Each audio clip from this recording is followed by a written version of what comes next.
Hello guys, welcome back ulit sa ating Facebook channel. Ito na nga pala yung part 2 ng ating pagpunta kay Diwata. So binalikan natin yung bagong pwesto ni Diwata dahil may nakita akong post sa Facebook na sabi nila wala na daw masyadong kumakain.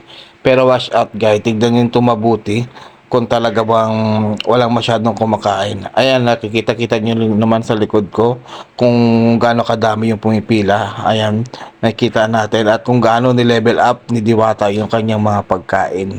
So medyo tikman natin yung pagkain natin yan. Talagang kung ano yung natikman ko nung unang punta ko, talagang hindi naman nagbago.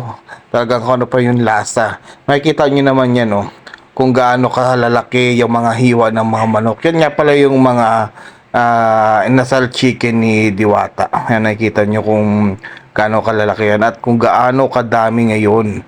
Kung mas marami noon, marami pa rin po ngayon, wala pa rin pong pinagbago. Kita nyo naman yung mga tao.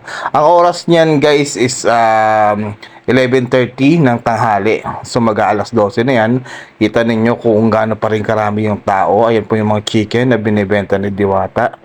So talagang personal nating pinuntahan dahil gusto natin makasigurado na talagang wala na ba talaga bang masyadong kumakain. Kaya naman pala walang masyado kasi yung lumang video pala naman yung ating napanood. So ito pala yung bagong pwesto niya. So inilipat niya lang dito sa kabila. Dito pa rin po siya sa Jokno Boulevard. Kung yung dating pwesto niya po ay wala na po siya doon, inilipat niya lang po dito sa kabilang side. Doon pa rin po mismo sa compound. So makikita niyo yan yung luma niyang pwesto. Yan po dati nakapwesto si Diwata. Pero ngayon, nailipat niya na po yan. Dito lang po yan sa kabila. Kaya mapapansin niyo sa dami ng tao. Ayan, oh. Katanghaliang tapat, guys. Hindi man ganun ka daming yun. Pero yung mga sandali na yan, guys, marami na siya. Kasi nung kumain ako dyan, hindi pa ganun kadami talaga yung tao. Pero pila na rin po yung tao sa labas. Pero maya-maya dinadagsa na talaga yun ng mga tao. Kaya kitang-kita nyo naman yan, no? O kung gaano na siya karami. Yung pagkatapos ko nga kumain, ayan na yung resulta ng mga tao dyan. At hindi ko siya masyadong nabidyohan. So dahil masyado nang mainit, kailangan natin magpahinga muna at dahil meron pa tayong lakad. Yun lang guys, ang update. So, tara nagustuhan nyo. So, kung hindi ka pa nakapag-follow sa akin, i-follow mo naman ako and then paki-like naman and share nitong ating video. Yun lang guys, at God bless you sa ating lahat.